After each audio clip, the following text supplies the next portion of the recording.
রবিবার 9 জুন প্রধানমন্ত্রী নরেন্দ্র মোদীর নেতৃত্বে শপথ নিয়েছে তৃতীয় এনডিএ সরকার। আর শপথ গ্রহণের পরদিনই প্রথম এনডিএ মন্ত্রিসভার বৈঠকে গুরুত্বপূর্ণ সিদ্ধান্ত নিলেন প্রধানমন্ত্রী মোদী। এই বৈঠকের সময় পর্যন্ত তখনও মন্ত্রক বিলি সম্পন্ন হয়নি, কিন্তু তার আগেই মন্ত্রিসভার প্রথম বৈঠকেই সিদ্ধান্ত হয় প্রধানমন্ত্রী আবাস যোজনার আওতায় শহরাঞ্চল এবং গ্রামীণ এলাকায় 3 কোটি বাড়ি তৈরি করার জন্য আর্থিক সহায়তা প্রদান করা হবে। এতদিন এই প্রকল্পের আওতায় যে বাড়িগুলো তৈরি হচ্ছে সেগুলো তো বটেই, এছাড়াও অতিরিক্ত 3 কোটি বাড়ি তৈরির জন্য সহায়তা প্রদানের সিদ্ধান্ত হয়েছে মন্ত্রিসভার বৈঠকে। মন্ত্রিসভার এই বৈঠক সম্পর্কে ওয়াকিবহাল এক আধিকারিকের মতে 2015-16 সাল থেকে প্রধানমন্ত্রী আবাস যোজনার আওতায় গ্রামাঞ্চল এবং শহরাঞ্চলে বাড়ি তৈরির কাজ শুরু হয়। মানুষের জীবনযাপনের জন্য প্রাথমিক চাহিদাগুলি এই প্রকল্পের আওতায় পূরণ করা হয়। প্রধানমন্ত্রী আবাস যোজনার আওতায় যে বাড়িগুলো তৈরি করা হবে তাতে জীবনযাত্রার প্রাথমিক চাহিদা পূরণের জন্য বিভিন্ন সুযোগ সুবিধা প্রদান করা হবে। অর্থাৎ বাড়িতে শৌচালয় থাকবে, দেওয়া হবে রান্নার গ্যাসের সংযোগ, মিলবে বিদ্যুৎ সংযোগ, ট্যাপ কলের জল দেওয়া হবে। কেন্দ্র ও রাজ্যের বিভিন্ন প্রকল্পের মাধ্যমে এই কাজ হবে বলে সিদ্ধান্ত হয়েছে। প্রসঙ্গত বলি, প্রধানমন্ত্রী আবাস যোজনার আওতায় গত 10 বছরে দেশে প্রায় 4.5 কোটির মতো বাড়ি তৈরি হয়েছে। যদিও কেন্দ্রীয় মন্ত্রিসভার এই সিদ্ধান্তের সঙ্গে রাজ্যের মমতা বন্দ্যোপাধ্যায় সরকারের মতানৈক্য রয়েছে। মমতা বন্দ্যোপাধ্যায় আগেও অভিযোগ জানিয়েছেন এই আবাস যোজনার আওতায় রাজ্যের বকেয়া টাকা দিচ্ছে না কেন্দ্র। বারবার দাবি জানিয়েও কোনো লাভ হয়নি বলেও অভিযোগ করেছেন মমতা বন্দ্যোপাধ্যায়, অভিষেক বন্দ্যোপাধ্যায়রা। 2024 ফেব্রুয়ারির বকেয়া টাকা মেটানোর জন্য ডেডলাইনও বেঁধে দিয়েছিলেন মমতা বন্দ্যোপাধ্যায়। নির্দিষ্ট সময়ের মধ্যে সেই টাকা না দেওয়া হলে রাজ্যের কোষাগার থেকেই সেই টাকা উপভোক্তাদের বাড়ি তৈরি করে দেওয়া হবে বলেও জানানো হয়। মমতা বন্দ্যোপাধ্যায় জানান যে আবাস যোজনার আওতায় 47 লাখের বেশি বাড়ি তৈরি করে দিয়েছে রাজ্য সরকার। রাজ্য সরকার আরও 11 লাখ উপভোক্তার বাড়ি তৈরি করে দেবে।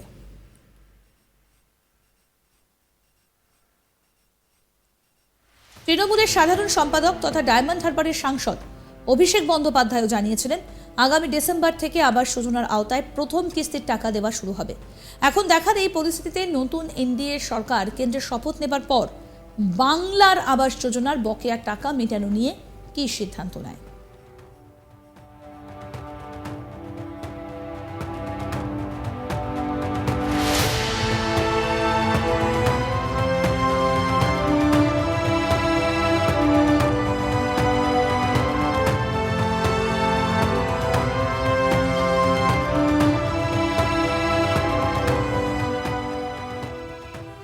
রবিবার 9 জুন প্রধানমন্ত্রী নরেন্দ্র মোদীর নেতৃত্বে শপথ নিয়েছে তৃতীয় এনডিএ সরকার।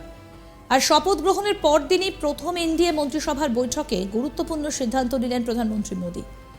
এই বৈঠকের সময় পর্যন্ত তখনও মন্ত্রক বিলি সম্পন্ন হয়নি, কিন্তু তার আগেই মন্ত্রিসভার প্রথম বৈঠকে সিদ্ধান্ত হয় প্রধানমন্ত্রী আবাস যোজনার আওতায় শহরাঞ্চল এবং গ্রামীণ এলাকার অর্থাৎ বাংলার 3 কোটি বাড়ি তৈরি করার জন্য আর্থিক সহায়তা প্রদান করা হবে।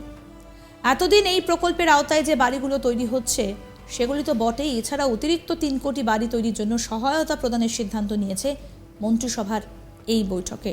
অর্থাৎ বাংলার ক্ষেত্রেও কিন্তু বিশেষভাবে নজর দেওয়া হচ্ছে। মন্ত্রিসভার এই বৈঠক সম্পর্কে ওয়াকিবহাল এক আধিকারিকের মতে 2015-16 সাল থেকে প্রধানমন্ত্রী আবাস যোজনার আওতায় গ্রামাঞ্চল এবং শহরাঞ্চলে বাড়ি তৈরির কাজ শুরু হয়। মানুষের জীবনযাপনের জন্য প্রাথমিক চাহিদাগুলো এই প্রকল্পের আওতায় পূরণ করা হয়। প্রধানমন্ত্রী আবাস যোজনার আওতায় যে বাড়িগুলো তৈরি করা হবে তাতে জীবনযাত্রার প্রাথমিক চাহিদা পূরণের জন্য বিভিন্ন সুযোগ সুবিধা প্রদান করা হবে। অর্থাৎ বাড়িতে শৌচালয় থাকবে, দেওয়া হবে রান্নার গ্যাসের সংযোগ, মিলবে বিদ্যুতের সংযোগ, ট্যাপ কলের জল দেওয়া হবে। কেন্দ্র ও রাজ্যের বিভিন্ন প্রকল্পের মাধ্যমে এই কাজ হবে বলে সিদ্ধান্ত হয়েছে। প্রসঙ্গত বলি, প্রধানমন্ত্রী আবাস যোজনার আওতায় গত 10 বছরে দেশে 4.21 অর্থাৎ প্রায় 4.5 কোটির মতো বাড়ি তৈরি হয়েছে। যদিও কেন্দ্রীয় মন্ত্রিসভার এই সিদ্ধান্তের সঙ্গে রাজ্যের মমতা বন্দ্যোপাধ্যায় সরকারের মতানৈক্য রয়েছে। মমতা বন্দ্যোপাধ্যায় আগেও অভিযোগ জানিয়েছেন এই আবাস যোজনার আওতায় রাজ্যের বকেয়া টাকা দিচ্ছে না কেন্দ্র। বারবার দাবি জানিয়েও কোনো লাভ হয়নি বলেও অভিযোগ করেছেন মমতা বন্দ্যোপাধ্যায়, অভিষেক বন্দ্যোপাধ্যায়রা। 2024 ফেব্রুয়ারিতে বকেয়া টাকা মেটানোর জন্য ডেডলাইনও বেঁধে দিয়েছিলেন মমতা বন্দ্যোপাধ্যায়।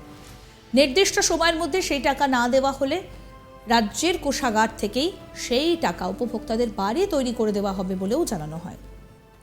এ বিষয়ে আরও আপডেট পেতে দেখতে থাকুন আজ তাক বাংলার ইউটিউব চ্যানেল। সাবস্ক্রাইব করুন, নোটিফিকেশন পেতে বেল বাটন অপশন প্রেস করুন।